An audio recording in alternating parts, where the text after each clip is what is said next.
안녕하세요. 뉴스와 사람들입니다. 이재명 대통령은 산업통상보안부 보고에서 이렇게 발언했습니다. 이거 수없이 강조를 해도 가끔씩 이 정치에 너무 물이 많이 들었는지 그런 사람들이 있어요. 행태가 그런 거죠, 행태가. 1분 전에 얘기한 거고 1분 후에 얘기한 게 달라요. 그러면 됩니까, 사람이? 그리고 이 자리에서 얘기한 거하고 뒤에 딴 데 가서 또 딴 얘기해요. 그러면 됩니까? 여긴 정치적 논쟁의 자리가 아니에요. 여기는 행정을 집행하는 지휘체계 속에 있는 사람들 간에 서로 보고하고 보완하는 그런 자리입니다. 여기 정치적 논쟁을 하는 자리예요? 제가 정치적 색깔을 가지고 누구를 비난하거나 누구를 불이익을 줬습니까? 유능하면 어느 쪽에서 왔든 상관없이 쓰잖아요.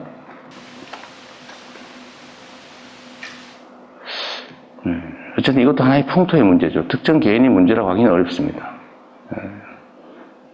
그러나 분명한 것은 행정과 정치는 명확하게 구분된다. 이 자리는 행정을 하는 자리다.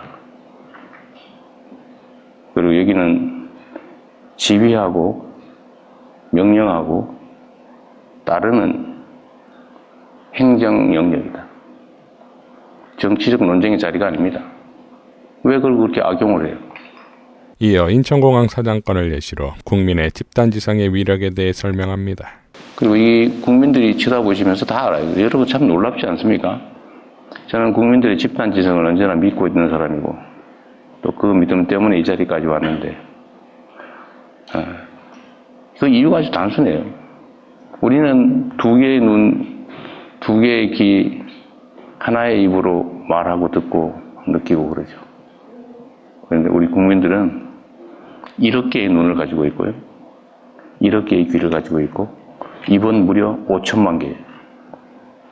서로 실시간으로 소통하면서 우리가 느끼는 것 이상의 것을 느끼죠. 물론 전문적 지식이야 뭐 개별 인자들이 더 뛰어날 수 있지만 사람을 보고 판단하는 거 있잖아요. 딱 얼굴 보면 그냥 알아요. 표정 보면 느낌이 딱 오죠. 이걸 수천만 명이 느끼면서 서로 교감한다고. 그래서 국민 대중을 무서워해야죠. 옛날처럼 특정 요즘은 재래식 언론이라고 그러는데 이 특정 언론들이 이렇게 스크린을 해가지고 보여주는 것만 보이던 시대가 있었죠. 그럴 때는 이 소위 게이트키핑 역할을 하면서 자기들에게 필요한 정보만 전달해주고 아닌 건 가리고 필요한 건 살짝 왜곡하고 이러면 국민들은 그것밖에 못 보니까 많이 휘둘리죠. 근데 지금은 안 그래요. 지금 실시간으로 다 보고 있지 않습니까? 아마 이 장면, 제가 말하는 이 장면도 최하 수십만 명이 직접 보게 될 겁니다. 시간이 지나면 수백만 명이 보겠죠. 보고 판단을 해요. 제가 이것도 하나의 예인데 저는 관세청에 질문을 해봤죠. 관세청이 외환 관리를 하니까 당연히 관세청이 책임을 지는 줄 알았더니 이 자리에서 관세청장이 그렇게 말했어요. 자기들이 실제 하는 게 아니라 그건 공항공사가 합니다. 그래요? 그럼 제가 믿을 수밖에 없죠. 원래 정확하게 얘기하면 지금 파악된 건 그런 거죠. 관세청이 하는 일이에요. 근데 관세청이 공항공사에 위탁을 했더라고요. MOU를 맺고.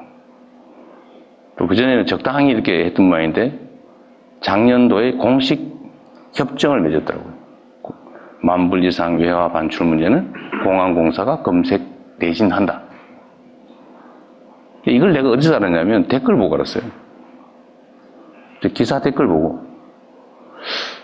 그런데 공항공사 사장은 처음에는 자기들이 하는 일이라고 하다가 나중에는 그건 세관이 하는 일입니다. 이렇게 얘기를 해요. 저는 또 그런가?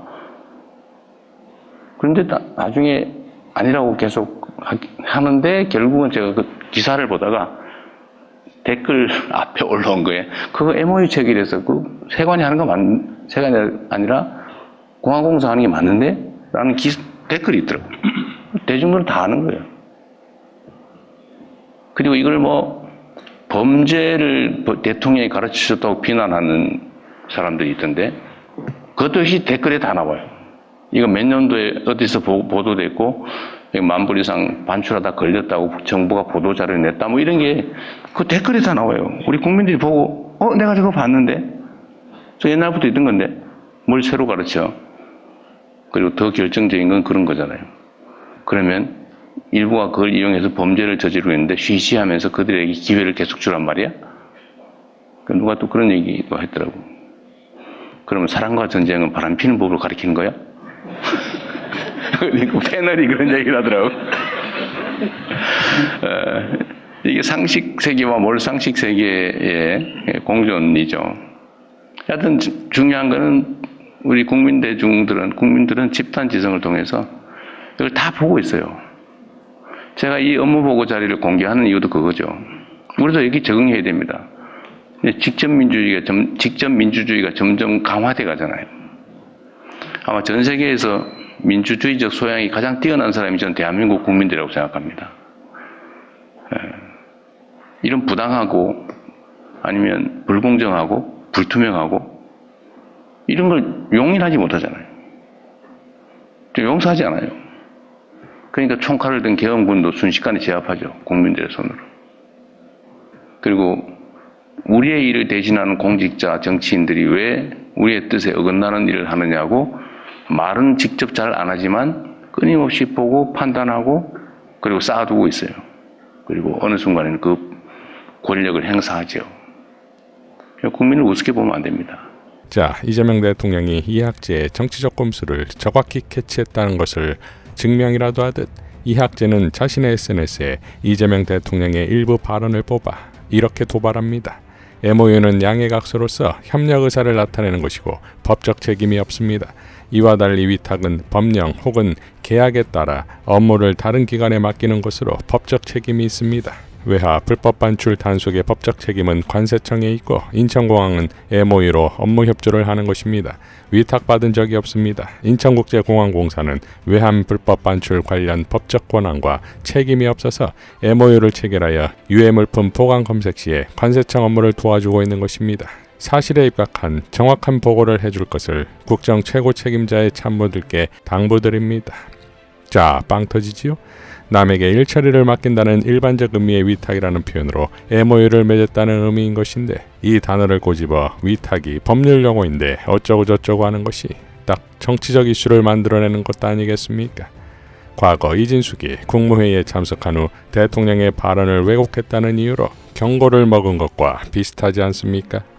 결국 이진숙의 길을 택한 것일까요?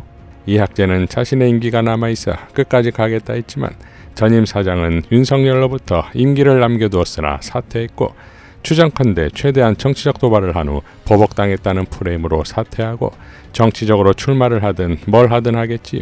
그러나 집단지성은 모든 것을 다 꿰뚫고 보고 있다 이겁니다. 업무보고에서 흥미롭게도 이재명 대통령은 유시민의 재래식 언론이라는 용어를 사용하는데 요즘은 재래식 언론이라고 그러던데 그 의미에 동의했기 때문이겠지요. 그러니까 이제 재래시장 있잖아요. 재래라는 말이 나쁜 말이 아니에요. 우리 오래된 시장들을 재래시장이래요. 재래시장들은 뭘 한다? 현대화 사업을 하잖아요. 재래시장 현대화 사업 그래갖고 막 옥상에 주차장 넣고 지하에 주차장 파고 뭐 주변 큰 도로하고 연결망 만들고 그다음에 노점 정비하고 이거 하잖아요. 홍보도 하고 상품권도 발행하고 현대화 사업을 해야 돼요.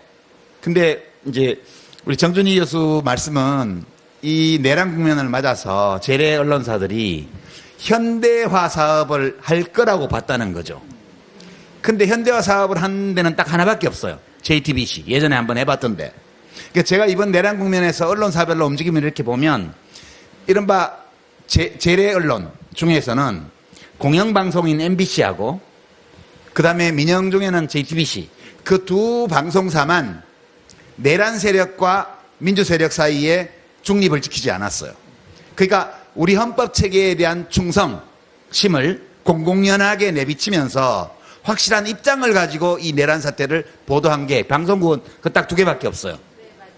그렇죠? 그러니까 여기 대전 MBC인데 MBC는 확실히 그 입장으로 했어요. 저는 이게 우리의 헌정 체제 아래에서 살아가는 모든 언론사가 해야 될 기본이라고 생각을 하는데 이 기본을 지킨 방송사는 두 개밖에 없었고요. 신문 중에도 극히 몇몇 작은 신문들을 제외하고는 어느 신문도 우리 대한민국 헌법 체제에 대한 충성을 서약하지 않았습니다. 이게 그냥 재래시장으로 그냥 있는 거예요. 그러니까 제가 재래신문이라는 말을 쓰게 된 이유가 레거시 미디어다, 전통 언론이다, 올드 미디어다 이런 말로는 이 민주공화국 체제 안에서 영업하면서 활동하고 있는 언론사가 이 체제에 대한 기본적인 충성을 가지지 않는 문제에 대해서 얘기하고 싶어서 그래서 재래식 언론이라고 하는 거예요. 이상 뉴스와 사람들이었습니다. 시청해 주셔서 감사드립니다.